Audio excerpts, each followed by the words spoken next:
બનાસકાંઠા જિલ્લાના ભારતમાલા પ્રોજેક્ટમાં ખેડૂતોની જમીન સંપાદનમાં પૂરતું વળતરમાં બેઠક યોજાઈ।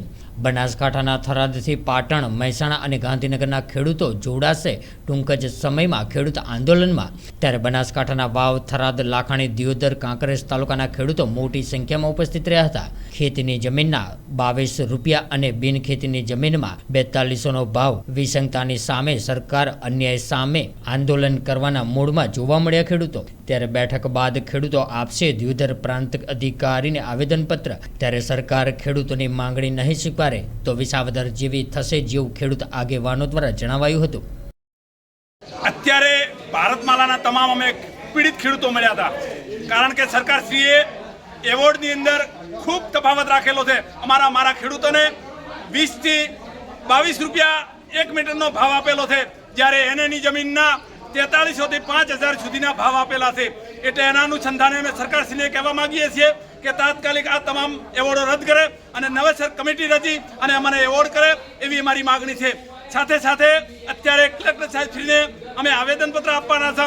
સાથે સાથે આવતા શુક્રવારે મોટી સંખ્યાની અંદર દિયોદર કલેક્ટર સાહેબશ્રીની ઓફિસની આગળ મોટી સંખ્યાની એક મિટિંગનું આયોજન રાખેલ છે અને ધરણાનું પણ આયોજન રાખેલ છે। સાથે સાથે આવતા સમયની અંદર ટૂંક સમયની અંદર સમય નક્કી કરી અને થરાદથી ગાંધીનગર સુધી તમામ ખેડૂતો સાથે મળી અને રેલીનું આયોજન કરેલું છે।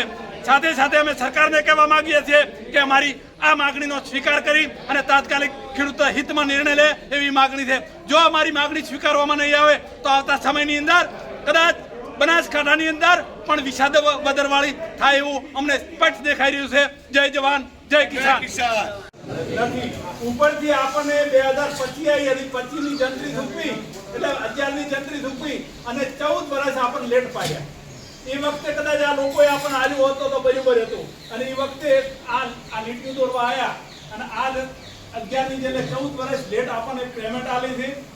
અત્યારે જંત્રી ઊંચી છે, અત્યારે એને માટે જે લોકોએ એને કરાયું એના 4300 રૂપિયા 1 મીટરનો ભાવ આલે છે। અત્યારે આપણી જમીનના 22 થી 40 રૂપિયા એટલે 22 થી 25 રૂપિયા સુધી 1 મીટરનો ભાવ આલે છે। એટલે આ સરકાર આપણને ગોડા હાથમાં છે। આપણે હવે જાગૃત થવાનું છે, આપણે લડવાનું છે કે નથી લડવાનું? ઓગળી ઊંચી કરીને તો આપણે લડવું છે કે શું કરવું છે? હવે એકતા રાખવી પડશે। આપણી અંદર તોડવા વાળા આવશે, આજના બેઠેલા નેતાઓના ગુલામો પણ આવશે। આપણની જમીન છે એ મફતના ભાવે ગમે એમ કઈ નલાવડાવશે, આપણે ઝૂકવાનું નથી। આજની બેઠેલી સરકાર કદાચ આપણને બધાને જેલમાં પૂછે થાય છે ભાઈ, પણ આપણી જમીન જતી રહી છે। આ અંગ્રેજોએ મફતના ભાવમાં જમીન લેરા છે, આપણે એને છોડવાના જ નથી। ભલે ગાંધીનગર જવું પડે, આપણને જેલમાં પૂછે તો થાય છે। આપણે બધા સંમત થઈએ અને સોગંદ ખાવા તૈયાર હો તો ઓગળી ઊંચી કરો। આપણે મા અંબાના સોગંદ ખાઈએ છીએ કે આપણે તમામ કમિટીના આગેવાનો, આપણા ખેડૂત આગેવાનો, આપણી જે ભારતમાલા રોડની અંદર જે તે ખેડૂતો રહે છે એની સંમત રહેશે એવી મા અંબાની સોગંદ ખાઈએ છીએ।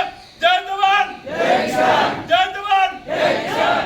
હવે બીજી વાત, 11ની જંત્રી તો ના આલે છે, ઓલા એને વાળાને પૈસા આલે છે, ભલે એને આલે હોય પણ આપણો એક જ જે છે કે આ તમામ રદ કરે અને નવેસર સરકાર એક કમિટીની રચના કરે, રિટાયર્ડ જજની કઈ કમિટી બનાવે અને આખી વિસ્તારનો અનુસંધાને યોગ્ય વળતર આલે એવું આયોજન કરે। આવી વાત છે ને આપણે એક સમાન વળતર આપે। બીજી વાત કે જે 4300 રૂપિયા અને 20 રૂપિયા કે 22 રૂપિયા આલ્યા છે, આ ખૂબ ભેદભાવ છે।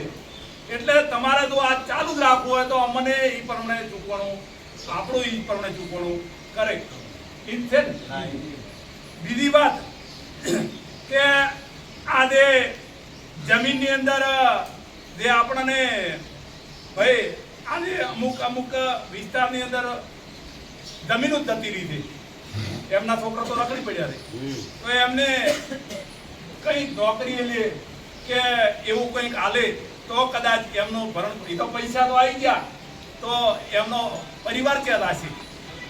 એના માટે કંઈક આયોજન સરકાર કરે. પહેલા નંબરમાં તો આ તમામ જે અત્યારે જાહેર કરેલું છે એને રદ કરે, અને રદ ના કરે તો 4300 રૂપિયા અને 5000 ને આજે એનેની જમીનમાં આપ્યા હોય એ અમને ખેડૂતોને પૈસા આલે. આ જ મેન આપણી માગણી છે. અને બીજી વાત કે નવી જંત્રી પ્રમાણે એ લોકોને આલતા હોય તો આપણને એ પ્રમાણે આલે. જેવી રીતે એના પૈસા આલ્યા એ રીતે આપણને આલે. આ જ મેન મુદ્દો આપણે આ રાખવાનો છે. એમાં બધું આવી જાય કે નથી આવ્યું? બધું આવી ગયું.